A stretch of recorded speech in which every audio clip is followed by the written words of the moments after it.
जब यहाँ से निकलूंगा तो डायरेक्ट कोशिश करूंगा कि गृह मंत्री जी के ऑफिस जाऊंगा। क्योंकि आपने एक वीडियो देखी, एक बच्ची अपनी माँ के साथ आ रही है और एक डीसीपी है उसको इतनी खींच के थप्पड़ मारते हैं। क्यों? वो जानवर है क्या? कर्जदार है तुम्हारे? तनख्वाह लेते उनके टैक्स के पैसे? पागल हो गए क्या? कहां कहां मार रहे हो लाठियां? प्राइवेट पार्ट पे अंधे हो गए क्या? दिखाई नहीं देता आप लोगों को? सब चुप रह सकते हैं, सब कान बंद कर सकते हैं, सब मुंह बंद। हम नहीं करेंगे, हम जाके बात करेंगे। और अगर उन्होंने वो नहीं सुनेंगे और उस तरह की हिंसा को नहीं रोकेंगे, क्योंकि दिल्ली पुलिस के अंडर है, तो फिर और बड़ा आंदोलन होगा। मैं आपको ये बात विश्वास करके दिलाता हूं। शायद प्रधानमंत्री जी को देर से याद आई, पहले अगर सुन लेते तो ये बच्चे नहीं आज हमसे दूर होते। और आपको, मुझे भी पता है कि ये नौजवानों की आवाज है जिसकी वजह से प्राइम मिनिस्टर को इस विषय पे बोलना पड़ा है। सच ये है कि 100 से ज्यादा पेपर लीक हुए हैं पिछले 15 सालों में, और शिक्षा का बजट कम किया है इसी सरकार ने, ये भी आप और मैं जानते हैं। नहीं भरोसा तो आप चेक कर लो कि लगातार शिक्षा का बजट कम किया है, और शिक्षा सवालों को जन्म देती है, इसलिए शायद ये सरकार शिक्षा विरोधी। शंभू एक मिनट। जंतर मंतर पर आंदोलन उस समय कमजोर पड़ रहा था, आप जंतर मंतर गए हैं, तो क्या दोबारा फिर आपको लगता है कि आपको जाना चाहिए जंतर मंतर? देखिए, मुझे आंदोलन करने आते हैं, मैं किसी के आंदोलन को हाईजैक नहीं करना चाहता, इसलिए मैं उनकी मदद के लिए गया था। हम उससे बड़ा आंदोलन कर सकते हैं, पूरे से बड़े बड़े आंदोलन हमने किए हैं। अगर उनको आवश्यकता पड़ेगी तब मैं देखूंगा इस विषय को। हमारी टीम दिल्ली की काम कर रही है, लेकिन मुझे लगता है कि अभी देश में बहुत जरूरत है उस आंदोलन को भी। और सबसे बड़ा आंदोलन मैं आपको कह रहा हूं, जहां इमरजेंसी लगी है घोषित, सबसे बड़ा आंदोलन लखनऊ में होगा इसी समय के अंदर। जो मैंने मांगे की है उसके लिए मैं सरकार को 15 दिन का समय देता हूं। आंदोलन तो उसके बीच में भी होंगे, लेकिन 15 दिन के बाद वो होगा जो नेक्स्ट स्टेप है, चाहे जेल भर हो, चाहे भारत बंद की कॉल दी जाए, या मार्च हो सहारनपुर से या लखनऊ से दिल्ली, या दिल्ली से लखनऊ, कुछ भी हो, लेकिन सरकार को जवाब देना पड़ेगा। चुप नहीं रह सकते। पहले इस्तीफा होगा, उसके बाद वार्ता। एक सुप्रीम कोर्ट बार एसोसिएशन ये जंतर मंतर का जो दिल्ली पुलिस का बारबारिज्म जो हुआ है उसको कंडेम किए, और कई इसके जब मतलब सुप्रीम कोर्ट में इश्यू लाया गया तो उसको डिनाई किए। तो कोर्ट में अगर ये हाल है तो इस चीज को लेकर मतलब ऑपोजिशन क्या कर रहे हैं? मतलब आप तो निकल के आ चुके हो, व्हाई नॉट द अदर्स? मैं 3 दिन तक वहां बैठा था, और अब मुझे लगा कि अब सड़क का समय आ गया है, इसलिए मैंने पीसी की कि मैं किसी का इंतजार नहीं कर सकता हूं। देश के युवाओं का मामला है, उनको खतरे में नहीं डाला जा सकता है, उनको लाठियों के सामने, गोलियों के सामने नहीं खड़ा किया जा सकता है। आप जानते हैं मैं directly Azad Samaj party Bhim army का मेंबर हूं, कार्यकर्ता हूं। मैं सीजेपी का ना मेंबर हूं ना कार्यकर्ता हूं, हम उनसे जुड़े हुए नहीं है, लेकिन फिर भी इस विचार को, क्योंकि शिक्षा पे आंदोलन था, हमने सपोर्ट किया। अब हम अपने तरीके से इसको पूरे देश में चलाएंगे, और हमारे कार्यकर्ता 25 तारीख को सभी जिला मुख्यालयों पर अपनी शक्ति का एहसास कराएंगे कि हम इस आंदोलन को पूरी मजबूती से सरकार के सामने खड़ा करेंगे कि सरकार उन बच्चों की मांग को सुने।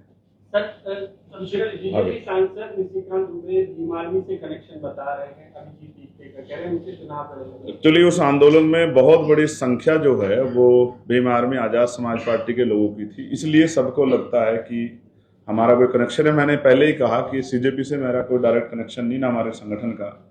आंदोलन से हमारा कनेक्शन ये था क्योंकि आंदोलन अन्याय हो रहा था, तो हमने तब मदद की, और अब हम अपने तरीके से आंदोलन को मजबूत से आगे बढ़ाएंगे। तो पॉलिटिकल कोई विषय आएगा तो मैं समय आने पर बता दूंगा, अभी तो कोई ऐसा विषय नहीं। गौरव, जैसे आपने कहा अभी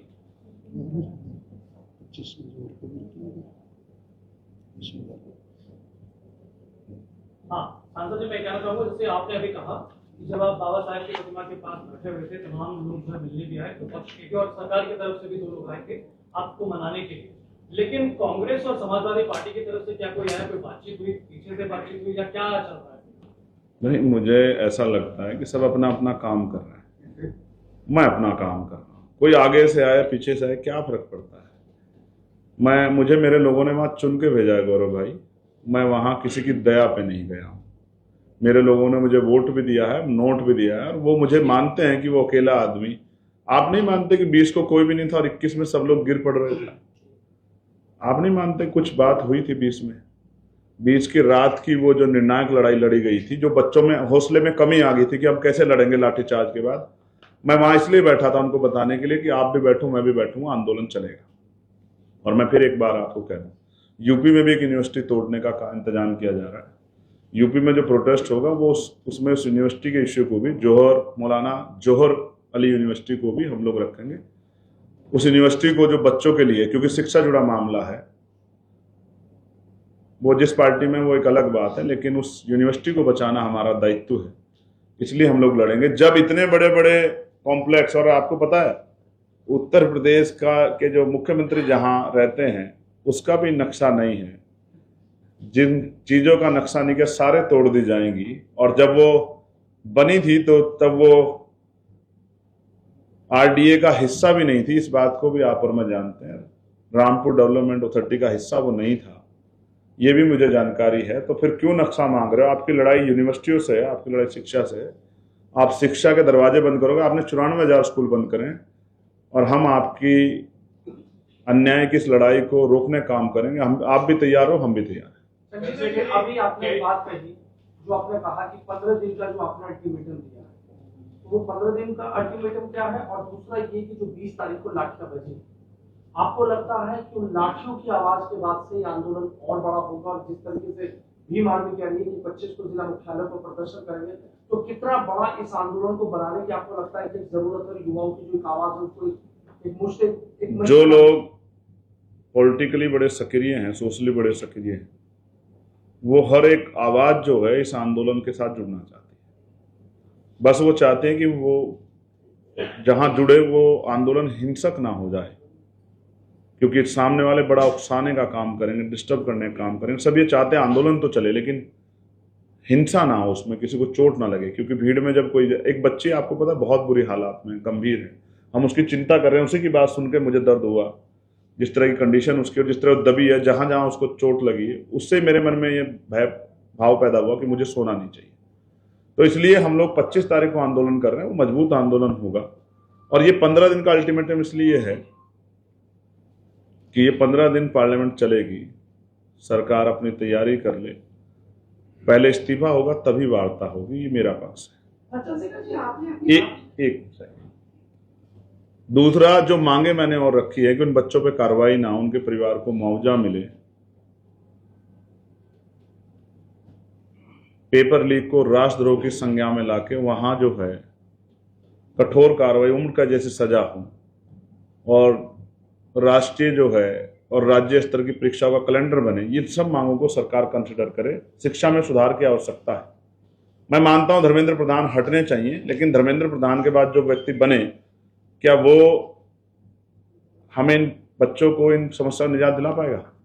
ये भी हमें सोचना है। इसलिए इस प्रणाली में, इस व्यवस्था में सुधार की आवश्यकता है। इसलिए हम सरकार से अपनी अगली बात भी रख रहे हैं। इसी से जुड़ता हुआ सवाल, इसी से जुड़ता हुआ सवाल, इनके बाद आस भाई के बाद आस भाई को भी आस है।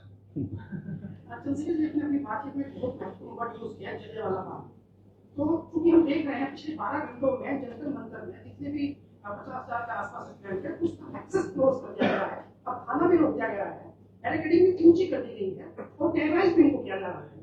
तो क्या ये डर जो बच्चों में फैल गया है, टेरराइज हो गए, तो क्या चलेगा? मैं जब यहाँ से निकलूंगा तो डायरेक्ट कोशिश करूंगा कि गृह मंत्री जी के ऑफिस जाऊंगा, अगर वो होंगे। हालांकि मैंने उनसे समय नहीं लिया अभी, और वो समय लेके मिलते हैं, लेकिन मैं कोशिश करूंगा। परिस्थिति ऐसी है कि वो संज्ञान लें। उनको ये तय करना है कि उन गैर जिम्मेदार अधिकारियों पर पुलिस के अधिकार कार्रवाई होगी नहीं होगी। आपने एक वीडियो देखी, एक बच्ची अपनी माँ के साथ आ रही है और एक डीसीपी है उसको इतनी खींच के थप्पड़ मारते हैं। क्यों? वो जानवर है क्या? कर्जदार है तुम्हारे? तनख्वाह लेते उनके टैक्स के पैसे? पागल हो गए क्या? कहां मार रहे हो लाठियां? प्राइवेट पार्ट पे अंधे हो गए क्या? दिखाई नहीं देता आप लोगों को? सब चुप रह सकते हैं, सब कान बंद कर सकते हैं, सब मुंह बंद। हम नहीं करेंगे, हम जाके बात करेंगे। और अगर उन्होंने वो नहीं सुनेंगे और इस तरह की हिंसा को नहीं रोकेंगे, क्योंकि दिल्ली पुलिस के अंडर है, तो फिर और बड़ा आंदोलन होगा। मैं आपको ये बात विश्वास करके दिलाता हूं। मैं यहां सीधा जाऊंगा उनके पास, जो आपने बात बताई ये चिंतनीय है बड़ी, कि उसको क्लोज कर देगा, वहां इतने बच्चे हैं और वहां हिंसा हो सकती है, या वो सिचुएशन जलियांवाला बाग की मैं भी जाके बात करूंगा, और वो नहीं बात करेंगे तो मैं फिर बैठूंगा धरने पे, लेकिन बच्चों को मरने के लिए नहीं छोड़ूंगा। मैं ये बात आपको बता रहा हूँ। बच्चे घायल हुए हैं, कहाँ हॉस्पिटलाइज्ड हैं, उनकी संख्या कितनी है, क्या कोई कैजुअल्टीज हुई है, इसकी कितनी अब तक साफ नहीं। नहीं, उन्होंने साफ नहीं की, लेकिन हम पे इन्फॉर्मेशन है, हमारी टीम जाके बच्चों से मिली है। एक बच्ची जो बहुत घायल थी, इसका नाम साक्षी है, वो अभी उसके वो वेंटिलेटर से वो सुधार की तरफ है। ये मीडिया के लोग भी जानते हैं, मैं भी जानता हूँ। हम एक एक बच्चे की तरुण से लेकर सबकी रिपोर्ट है। हमें चाहते हैं किसी को कैजुअल्टी ना हो। हम पुलिस के भाइयों के साथ भी जो उनको चोट लगी उसके लिए भी चिंता कर रहे हैं, मगर मैं फिर कह रहा हूँ, देश का पढ़ने वाला युवा किसी को चोट पहुंचाने नहीं आया था। वो लोग, उसकी जांच हो, वो हिंसा करने वाले लोग कौन थे, उनकी आड़ में पढ़ने वाले छात्र छात्राओं को मुकदमे दर्ज करके जेल ना भेजा। इसलिए मैंने कहा कि इन पे कार्रवाई ना हो, इसलिए मैंने सरकार से मांगा। चीफ जस्टिस को क्यों लगता है कि वीडियो देखना उनके लिए जरूरी नहीं है, हस्तक्षेप करना जरूरी नहीं है? आपको क्या लगता है क्यों उन्होंने इस तरीके? अब मैं तो खुद कह रहा हूं कि मेरे मुझे तो शिकायत ही कल से ये है कि जब आप ही नहीं देखेंगे तो कौन देखेगा। कितने ही मैटर ऐसे होते हैं सरकार से वो जाके, कई बार SIR का मामला आया और ये जो कितने मेंबर टूट के इधर से उधर चले गए, बहुत सारे वोट कटे, कहाँ गए हम लोग? Supreme court. और जब सुप्रीम कोर्ट कहते हैं हमें देखना नहीं है, जो सबको दिख रहा है, पूरी जो दुनिया को दिख रहा है, वो सर्वोच्च न्यायपालिका ने देखे, तो फिर तो मन में भय आना वो है जाहिर है। इसलिए चुप बैठना भी अच्छा नहीं। चंद्रशेखर जी, कई छात्रों को पैलेट गन लगी है, अस्पताल में भर्ती है, उनका इलाज चल रहा है, लेकिन दिल्ली पुलिस बार बार कह रही है हमने पैलेट गन का यूज नहीं किया। इस पर क्या कहना? जिनको चोट लगी है, जो घायल हुए हैं, उनका मेडिकल इस बात की गवाही दे रहा है कि उनको जो जिस वेपन से चोट लगी वो पैलेट गन है। सर आप तो ये भी कह दोगे कि ये सब पुलिस के लोग हैं जो उस तरह की ब्रिड रखे हुए हैं, जो वर्दी में नहीं थे। ये सब भी आपके लोग हैं जो डंडे लेके, कुछ नाम भी चिन्हित हो गए हैं कि वो यहीं आसपास रहने वाले लोग। कैसे छूट दिया आपने उनको बच्चों को पीटने की? आखिर पुलिस तंत्र का दुरुपयोग क्यों स्वीकार करें हम? इसका जवाब जो है देना पड़ेगा। इसलिए मैं आपसे कह रहा हूं कि जो बात बताई गई मैं उसकी अभी जानकारी करूंगा, और वो बात अगर सही है, साथी आस भाई जो बताए, मैं तत्काल यहां से सीधे गृह मंत्री के ऑफिस जाऊंगा। मैं रुकूंगा नहीं किसी भी कीमत पे, मैं आपको बता रहा हूं। सर क्या आप एकला चलो की नीति पर आ गए हैं? आप अलग करोगे आंदोलन, जबकि आंदोलन चल रहा है देश में बहुत बड़ा, उसमें क्यों नहीं शामिल होना चाहते हैं अपनी तरफ से? कहाँ? जिसका नेतृत्व मैं नहीं कर सकता हूं, मैं उसकी जिम्मेदारी नहीं उठा सकता हूं। जब आप आंदोलन चलाते हैं तो आपको डिसीजन लेने पड़ते हैं, और जब आप डिसीजन नहीं ले सकते तो फिर आपको सोचना पड़ता है। किसी की जान को दांव पे नहीं लगाया जा सकता, इस बात की जिम्मेदारी। हम एक ऑलरेडी बहुत बड़ा संगठन चलाते हैं जो गांव-गांव में है। तो क्या बटेगा भी आंदोलन? नहीं, वो अपना काम कर रहे हैं, उनके आंदोलन को चलना चाहिए, उनके आंदोलन कौन रोक रहा है? मगर हम अपना काम करेंगे, हमें पता है आंदोलन कैसे चला जाते हैं, हम चलाना जानते हैं। कहीं ऐसी जरूरत पड़ेगी तो हम उनकी मदद भी करेंगे, लेकिन हम जब उनको जरूरत थी तो हम उनकी मदद करने गए भी थे। अब स्थिति अलग है, अब स्थिति वो नहीं। अब सरकार दमन कर रही है और दमन के खिलाफ मुकाबला मजबूत होता है। बच्चों को नहीं झोंक सकते, इसलिए हम अपने आप इसको मजबूत करेंगे। पूजा सर, सदन के अंदर जितने भी विपक्षी पार्टियां आप तक मंच पर आई है, उन्होंने कहा है कि आप सड़क पर लड़ रहे हैं, हम सदन के अंदर इसकी चर्चा को तेज करेंगे। सरकार का कहना है कि हम तैयार हैं नीट पेपर लीक पर चर्चा के लिए, लेकिन विपक्ष जो है वो चर्चा होने नहीं दे रहा है। आप बाहर बैठे रहे 3 दिन तक, किसी को फर्क नहीं पड़ा, बच्चे 1 महीने से बैठे हैं, फर्क नहीं पड़ा। और जैसा सर ने कहा कि बैरिकेडिंग बढ़ाई गई है, अर्धसैनिक बलों की विशेष टुकड़ियां जो है वो पश्चिम बंगाल से, कश्मीर से वहां पर लाकर तैनात की जा रही है। और अभी भी जो नेम बैच का मुद्दा उठाया गया था कि पुलिस का नहीं है, आप अभी भी जाकर देखेंगे कि 3 लेयर ऑफ बैरिकेडिंग है, और उसमें जो आगे पुलिस खड़ी है उनके नेम बैचेस वहां नहीं। इस पर क्या कुछ कहेंगे, और सदन के अंदर क्या स्थिति है उस पर थोड़ी? सदन के अंदर, क्योंकि जो लोग मेरे टच में हैं, आपने देखे भी होंगे वो चेहरे मेरे पास प्रोटेस्ट पॉइंट पे आते हुए, हम सब लोगों ने तय किया पहले इस्तीफा होगा फिर वार्ता। सर, आपने जिस आंदोलन की ऐलान किया, एक से पहले इस्तीफा होगा फिर वार्ता होगी, क्योंकि बच्चों की ये मांग है। उन्हीं की मांग को मजबूत करने के लिए हम इस आंदोलन को, उनकी 3 मांगे हैं। पहले सोनम भाई से जुड़ी हुई थी, उसके लिए सरकार ने बात की है, वो पूरी हुई या नहीं मुझे जानकारी नहीं है। दूसरी उनकी मांग थी कि इस्तीफा हो, उस मांग को हम लोग ऑलरेडी ऐड कर रहे हैं। तीसरी उनकी मांग थी कि उनको परिवार को मुआवजा मिले, उस पर हम ऑलरेडी उसको हम ऐड कर रहे हैं। लेकिन उसके अलावा भी बहुत सारी मांगे जो हमने ऐड की है, जो हम जो उनको चाहते हैं कि जिन पे काम हो। परीक्षा सुधार प्रणाली जो है, और वो जो मैंने आपको बताया कि पेपर के लिए जो है सेंटर दूर दूर ना लगे, और महिला सुरक्षा को ध्यान में रखते उनके होम सेंटर हो, ये इस आंदोलन से संभव नहीं। इसलिए हमें इस आंदोलन को और मजबूत करना पड़ेगा। आज महाराष्ट्र में बंद बुलाया गया है, तो क्या इस आंदोलन को कमजोर करने के लिए बुलाया गया है? सब अपना अपना काम कर रहे हैं। सारे उत्तर प्रदेश के लोग यहाँ नहीं आ सकते हैं, सारे राजस्थान के लोग यहाँ नहीं आ सकते हैं। हम अपना काम करेंगे, सरकार को पता लगना चाहिए कि आंदोलन पूरे देश में मजबूत हो रहा है और हम पे वो संगठन है, हम इसको कर सकते हैं। सर, आपने जिस आंदोलन का ऐलान किया है, क्या इसमें और भी विपक्षी पार्टी आपके सपोर्ट में नहीं है? आपकी पार्टी अकेली करेगी?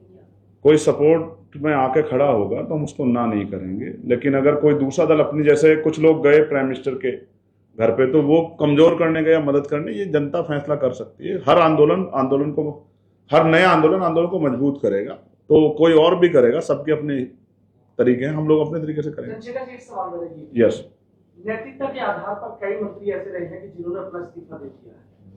दिल्ली में बवाल हो रहा है, पश्चिम बंगाल से टुकड़ियां मंगाई जा रही हैं, प्रधानमंत्री के घर के बाहर धरना प्रदर्शन हो रहा है, छात्रों पर लाठियां, आंसू गैस के गोले, सब कुछ मंजूर है। आखिर धर्मेंद्र प्रधान में ऐसा क्या है कि उनका इस्तीफा मंजूर नहीं? मेरे मंत्री तो है नहीं धर्मेंद्र प्रधान, शिक्षा मंत्री है, मेरी गवर्नमेंट के मंत्री नहीं है भाई। तो ये तो देश के प्रधानमंत्री बता सकते हैं। और ये टुकड़ियां और सब चीजें इसलिए बुलाई गई है कि डर सबको लगता है। तो ये बेशरम है ना? नैतिकता नहीं है सरकार में। नैतिकता होती तो पुलिस को ये कहते कुछ भी करना लेकिन लाठी मत चलाना। अगर नैतिकता होती तो 20 से पहले बात करते। कहां थी इंटेलिजेंस, कहां थी विजिलेंस, कहां थी इतनी एजेंसियां? पता नहीं था कितने लोग आ रहे हैं। एक रात पहले भी वहां संख्या लाखों की तरफ चली गई थी। क्यों नहीं वार्ता किया आपने?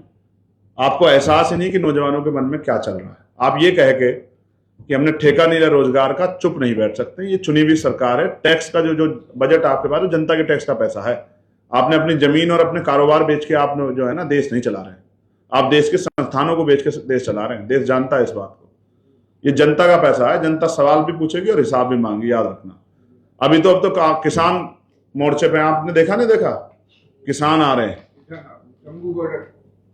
बहुत लोग जो हैं वो एक दूसरे को देख के चलते हैं कि चलो लड़ा जाए, देश के लिए लड़ा जाए। आप बहुत लंबे समय से इन मुद्दों पर बात कर रहे थे और कांग्रेस ने भी कहा कि वो इसी मुद्दे पर बात कर रहे हैं, लेकिन जब से ये सीजेपी ने इस प्रोटेस्ट को किया है, सोनम वांगचुक इसमें शामिल हुए, उसके बाद आप क्या ज्यादा जागे अब इस तरह की बात कर रहे हैं? इनको ये पंपलेट पढ़ा दो, हैंडबिल दे दो, आराम से पढ़ लेंगे, बहुत समय है। वो आपने बताया कि काफी टाइम से हम जो काम पहले से कर रहे हैं, मुद्दे के बाद ही गर्म हुआ है मामला। मैं फिर आपसे कह रहा, जो काम हम पहले से कर रहे हैं उसी काम को आगे बढ़ाने का काम जो है ये आंदोलन कर रहा है।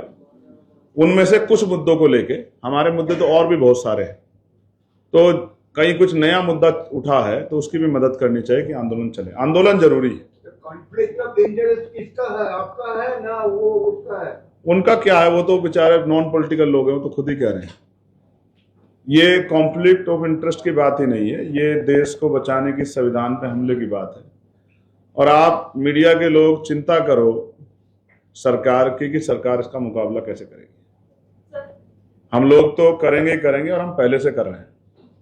सर, जैसे कि 1 महीने से लगातार आंदोलन चल रहा है और युवाओं की जो समस्या है पूरा देश देख रहा है, उसके बावजूद भी जो देश का फोर्थ पिलर है मीडिया, खास करके जो हमारे देश में मीडिया है, उसकी प्रेजेंटेशन पे आप क्या कहेंगे? क्योंकि इस पूरे के पूरे आंदोलन को कभी एंटी नेशनल, कभी पाकिस्तान और कभी चाइना से कनेक्शन जोड़ दिया जाता है।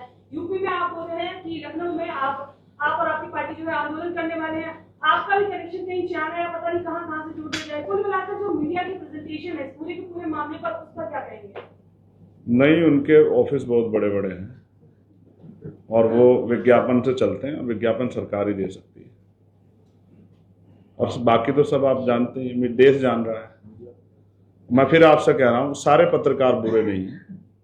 इनमें कुछ ऐसे भी हैं जो मजबूती से इन्हीं चैनलों में रह के आवाज उठाते, लेकिन कुछ ऐसे भी हैं जो इन्हीं चैनलों में बैठ के सरकार की भाषा बोलते हैं। सब देश देख रहा है, मुझे नहीं देखने की आवश्यकता है। आप मेरे खिलाफ कुछ भी चलाइए, इससे क्या फर्क पड़ता है?